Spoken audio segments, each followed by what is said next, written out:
Hello, this is Dr. Mike, and I'd like to welcome you to the first lecture in this course, Anthropology 400, the cultural anthropology, the human challenge. Most of us, when we look at a book such as this one or take a course, are immediately overwhelmed by the very size that we are dealing with, and I seem to get many of those courses. If you've had my classes before, I teach things like philosophy and history and psychology, those kind of things with an inordinate amount of information that we need to get through in a 3-week period. And so it's my job to kind of digest and break down and to discuss with you the very core, the essence of this subject. Well, cultural anthropology, first of all, is something that you might not have thought about in your lifetime. But it is the story of humanity and how we came to work together as groups of people and function together. And I think in that sense alone that it's a fascinating study for us to spend some time on during the days of these weeks.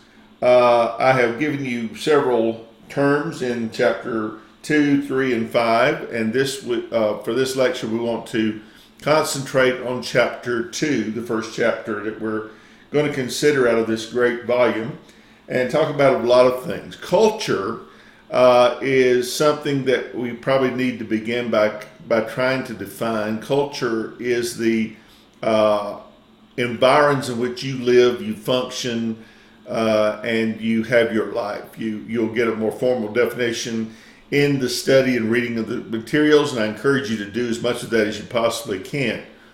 For many of us, I was born in South Carolina, Northeast South Carolina, and was on the tail end of what we would call the Appalachian culture. Many of you in West Virginia would be right in the heart of Appalachian culture, and you realize that our people have a way of doing things. We have certain ethnic foods that we enjoy. We have different music we like. All of those things are a piece of your culture. So no matter if you're in West Virginia or if you're in Ohio or you're in Timbuktu, there are always cultural things that we adhere to, that we enjoy, that are a part of what makes up our life. Those things have developed. They didn't just happen. You might have been born into the culture that you're in, but the adaptations have been added through the years to make the environment that you live in what it is, and that is of great importance. We tend to adapt things. That is one thing about human beings in general, and about Westerners in particular. We would be considered to be a part of the Western culture. That is, most of us came from Europe, came from around the Mediterranean Sea, from Greece. We share those things in Western culture. You might have been born here, but your roots lie in another culture. You might have an Asian background and come from any number of Asian countries, and the Asian culture has a very distinct setting in itself. It's about religion, it is about food, it's about even how we learn and what we learn, those kinds of things. But for the most part, American culture would be adopted from Western culture, but we adapt things. It's called cultural adaptation. If you moved here from another country and had very different traditions, and you have adopted a cultural thing from America, then that's called cultural adaptation. Maybe in your home country you didn't like football. Maybe here you do like football, and that's one of your pastimes. Well, you have culturally adapted a piece of the American culture and made it your own. Within 1 or 2 generations, a group of people moving here from other countries, as we found during the 1900s, during the great migrations or immigrations, when literally millions of people came to this country, we found very quickly that within 2 to 3 generations, they'll begin to lose those cultural things. They lose their language. They lose their food, begin to eat other foods. They wear Western dress. They change in so many ways. They adapt the culture that they live in. And this has allowed human beings to survive and to thrive living anywhere in the world. And we have Americans everywhere, from the Philippines to Russia to wherever, but they're able to go there. They're able to adapt to that culture and live well. Once a trait has been ensconced in a culture, then it's called enculturation.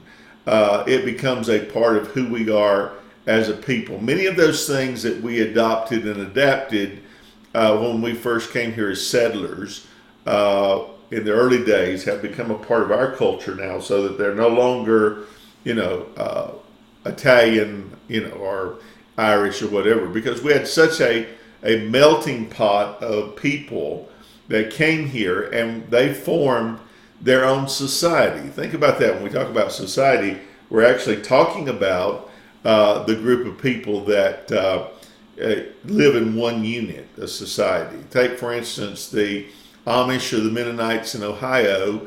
That would be an Amish society, Amish culture. They choose particular things that mark them as a people, and they resist technology and don't do electricity in their houses, and they don't do phones, and they don't do cars. They are anti-technology. That is one of the pieces of their culture that sets them apart and allows them to work and live in a society. Another label that you might not think about, but that you hear a great deal about in our present day, is the idea of gender or sexual identity. In America, we deal with that very stringently, and we have very close definitions of sexual identity. What makes a male? What makes a female? What makes a person transgender? That's the battle that's going on within our culture today. That we talk about that being a cultural argument, that there's only two genders and that they are male and female, and that there's no fluidity between those. That is influenced largely by our religion. It is not influenced by science. So there are different influences on culture that make us to act and react the way that we do. And we're in the middle of hashing those kinds of things out in our court system and trying to determine how those things will play out in the culture. And that's just one idea or one thought. But realize that things like gender and sexual identity are accepted or rejected within a culture based upon our belief systems and all kind of things. And so these are quite important terms, but we don't normally think about those as being assigned terms. They're not naturally there. They're things that we ascribe. Like childhood is a artificial construct, or being a teenager is an artificial construct, or being a senior citizen. All of those are cultural definitions, and we determine what those definitions mean, and they change over time. So cultures can and do change very rapidly. Within cultures, we also have subcultures. There are people that adopt certain particular traits within that culture that make them stand out away from other people. We think about that could be, if you go to some of these festivals, you see all kinds of people. You see people that wear earrings in their nose, for instance, or that wear earrings all over their bodies. And they tend to be their own group. They go to their own places. They enjoy their own recreations. They stand apart a little bit. I mean, in the 70s, we had what we call the hippie culture. They dressed a certain way. They protested. They did certain things. Those are all a part of a subculture within the culture. So within, say, the American culture, we have many, many subcultures. Those subcultures might be Irish Americans. They might be Italian Americans. They like Italian food still. You can tell by their dark hair sometimes, or their dark skin, that they belong to a certain culture. So they get kind of divided up into that group. An ethnic group or an ethnicity, that term is open to a great deal of debate even today, that we are all human. We know that. We also should know, but we don't practice it very often, the idea that even below the quarter inch below your skin, every person, regardless of skin color, hair color, eye shape, any of those things, that we're all human beings. That is, we're within the culture of human beings. And then we're subdivided into ethnic groups or ethnicity. And what makes ethnicity or ethnic groups to be a reality are largely defined by the culture. When I teach American history and we talk about slavery, which was a huge part of American history, slavery was not a black-white thing until the 1830s. Ever since human beings have lived together, they've had slaves of all different backgrounds. They come from different countries and different places. But we never looked upon slavery as a black-white issue until our own American Civil War. And I think that explains that well, the ethnicity. Now you've also got issues with intermarriage between cultures, where you have people, and I mean, I'm the prime example of that. As I told you, I was originally from South Carolina. I come from Scottish, Irish, German background. I have Native American background. All of those were different cultures in which, when my forebears married into another culture, they assimilated, they took with them elements of their old culture. If it was German, and so they married a Native American, then you have two very distinct cultures there that have to merge and meld and do all those things. If you happen to have, say, an Italian grandmother, think about what she would cook as, her particular favorite foods. I mean, fabulous food, probably, if you're like my grandmother, but it was her own ethnic food. It tied to her background, her culture, and what she had learned, and this is very important. We live, though, in what we call a pluralistic society. That is, all of these groups, all of these cultures meld together, live together, function together. It takes a lot of work. We realize today that we see lots of prejudice and things that spring up against a particular group of people. Maybe it's because of their religion. Maybe it's because of their skin color. Maybe it's because they're a woman or they're homosexual. All those things are points at which these ideas kind of break down. In one sense, we should not be putting people into categories, even for understanding purposes. But when those categories become detrimental to the society and the culture working together, then we have a problem. And when you have people who make those divisions worse than they are, you have a problem with people living together, working together. It takes continual work to be sure that these things are kept on an even keel so that we can work and function together. So as a culture, as a society, then we're working on building an infrastructure together that is almost like the shell of a building. It is how we get along with people. It's how we work with people. You will find these things coming into play even in the place where you work.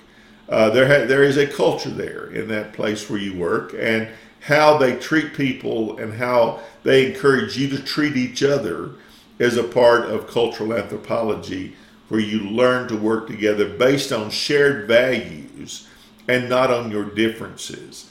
Take that same thing to our society. We work together based on shared values and not on our differences. These are important because they make up the social structure and the superstructure of how we live. And then we have finally the term cultural relativism, which is important to understand that these things are relevant to our culture. They make us what we are. We're not just a people. We're not just an amalgam of one religion. We're not one skin color. We're not one language. We're not one background.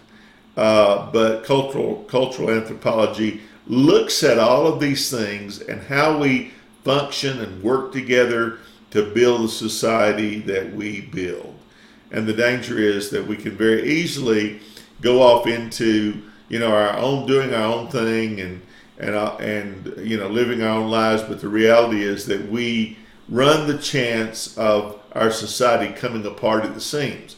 And we almost had that, if you know American history, back in the 1960s and 70s, when we had protesters on the street. We had battles with civil rights, and we had Vietnam War, and we had teenagers dodging the draft, and women protesting the lack of women's rights. It was a time when people wondered if our culture would survive as a people, or if we would be able to finish or lose what we were doing. And so it's very important that importance of how we act as a people. And I hope during the days of these weeks that we look at cultural anthropology and understand that there's so many pieces to that. We'll look at language.